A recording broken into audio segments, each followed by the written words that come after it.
बनाया, उन पर केस वापस लेने का दबाव डाला गया, इस मामले को रफा दफा करने की कोशिश की और ऐसा नहीं करने पर जान से मारने की धमकी दी गई है। दर्शकों सोचिए आप, लेकिन यह मैंने क्यों आपको बताया, इसके पीछे समझिए, क्या कोई शय मिल रही है, कोई संरक्षण मिल रहा है? क्योंकि अभी तक समाजवादी पार्टी ने कोई कार्रवाई नहीं की है। देखिए रिपोर्ट। नेताओं की कथनी और करनी में कितना फर्क होता है, इसका अंदाजा इस बात से लगाया जा सकता है कि जो अखिलेश यादव लोकसभा चुनाव में वोट पाने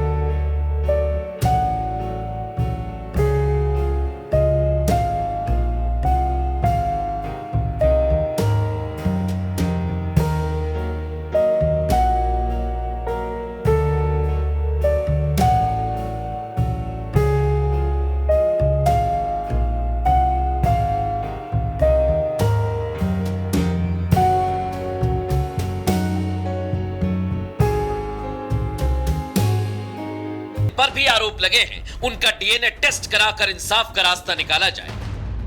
अखिलेश के इस ट्वीट ने उनके पीडीए वाले जुमले की पोल खोल दी। इस ट्वीट ने बता दिया कि अखिलेश आज भी एमवाई फैक्टर को ही तरजीह देते हैं। जिस वक्त पीड़िता के हक में आवाज उठानी थी, अखिलेश उस समय भी मोहित खान को बचाने के लिए डीएनए का दांव खेल रहे हैं। शायद अखिलेश नहीं चाहते कि उनका मुस्लिम वोट बैंक हाथ से फिसल जाए। यही वजह है कि अयोध्या मामले में अखिलेश पीडीए नहीं बल्कि एमवाई वाली नीति के तहत बयानबाजी कर रहे हैं।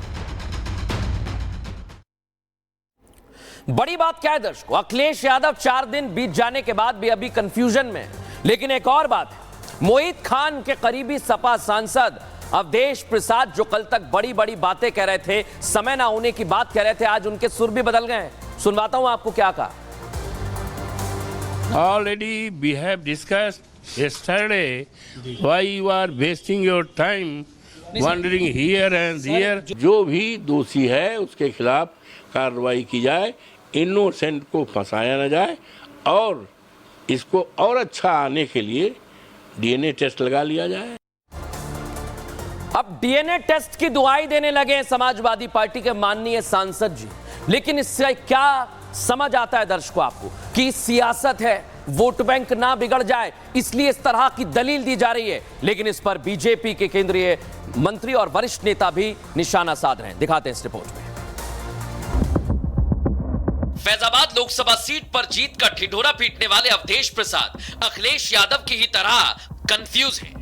अपने करीबी मोहित खान को बचाने के लिए वो खुद नहीं जानते कब क्या कह रहे हैं। उनकी बातों का कहीं से कहीं तक कोई सिर पैर नहीं मिलता दिख रहा। अवधेश प्रसाद पर सवालों की लिस्ट यहीं खत्म नहीं होती।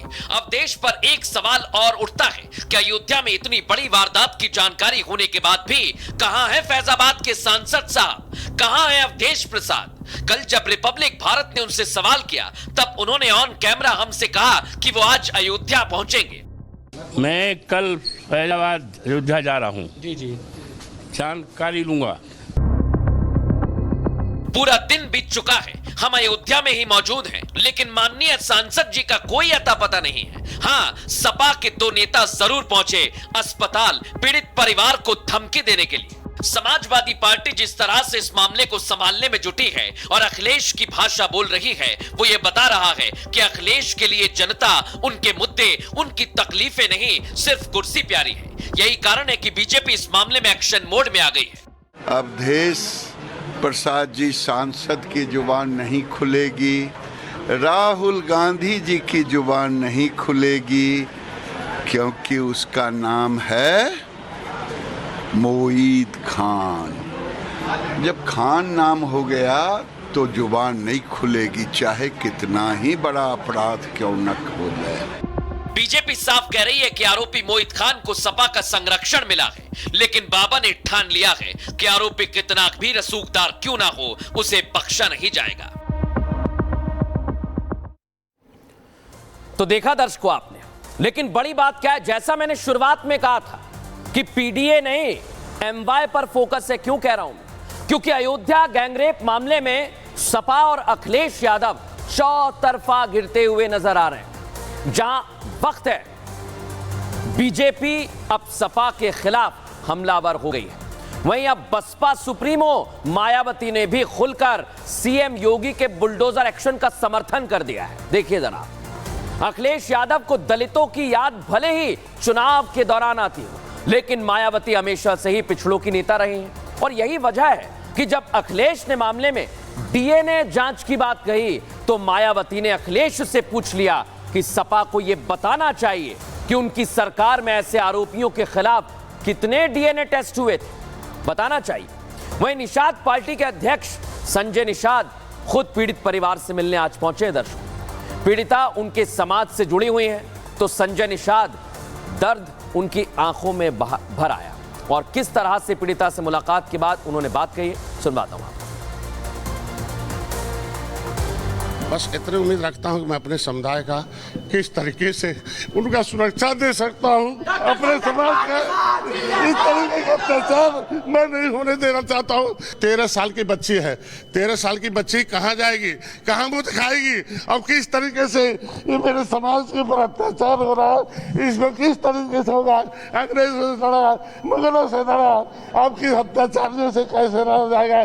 मैं समाज से अपील करता हूँ कि ऐसे लोगों के खिलाफ खड़ा हूं और अपने न्याय के लिए मेरा साथ दें, और मैं उसे जहां तक हो सकता है उसे लड़ाई लड़ने का काम करूंगा। इस पूरे मामले में दर्शकों अब सिर्फ और सिर्फ राजनीति हो रही है, लेकिन देखना यह होगा कि समाजवादी पार्टी मोहित पर कब एक्शन लेती है।